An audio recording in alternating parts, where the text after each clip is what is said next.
అయితే జీ5లో 'ధాన్యం' మూవీ చూడడం జరిగింది. అయితే మనకొచ్చేసి ఏంటంటే సిరీస్ అండి. సీజన్ 1 అయితే మొత్తం ఈచ్ వన్ ఏంటంటే 6 ఎపిసోడ్స్ ఉంటాయి. 6 ఎపిసోడ్స్ కూడా ఏంటంటే మనకి ఇన్వెస్టిగేషన్ థ్రిల్లర్ లాగా చూపించారు. అయితే మిస్టరీగా అనిపించింది సీరీస్ అయితే బాగా మిస్టరీగా, కొంచెం సస్పెన్స్ కూడా ఉంది.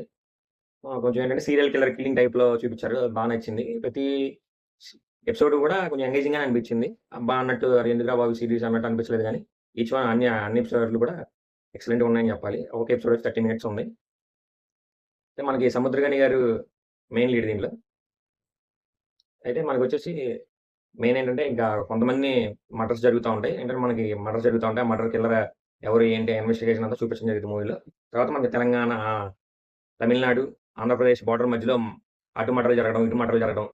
ఆంధ్రాలో ఒక బాగా ఎక్కువ మర్డర్‌లు జరగడం. తమిళనాడులో కొన్ని మర్డర్‌లు జరగంగానే వీళ్ళు గుర్తించి ఆ కేస్‌ని సాల్వ్ చేయడానికి ఎళ్ళడం. ఇదంతా మొత్తం ఏంటంటే ఒక ఇన్వెస్టిగేషన్ మూవీ అన్నమాట. టోటల్ మంచి ఇన్వెస్టిగేషన్ మూవీలా అని చెప్పొచ్చు. మంచి థ్రిల్స్ కూడా ఉన్నాయి.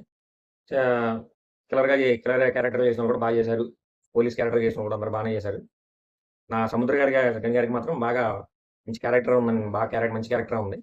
చెప్పాలంటే డీసెంట్‌గా ఉంది. బాగా స్కోప్ ఉన్న క్యారెక్టర్ ఇచ్చారు. ఖచ్చితంగా వచ్చాయి. ఎందుకంటే మెయిన్ ఆయనే కాబట్టి ఎక్కువ ఆయన గురించి ఆయనే చూపించడం. ఆయనకే ఇంపార్టెన్స్ ఇవ్వడం జరిగింది సీరీస్‌లో. ఖచ్చితంగా సీరీస్ ట్రై చేయండి కంపల్సరీగా. అయితే నా వీడియో మీకు నచ్చినట్టయితే లైక్ చేయండి, షేర్ చేయండి, సబ్స్క్రైబ్ చేయండి.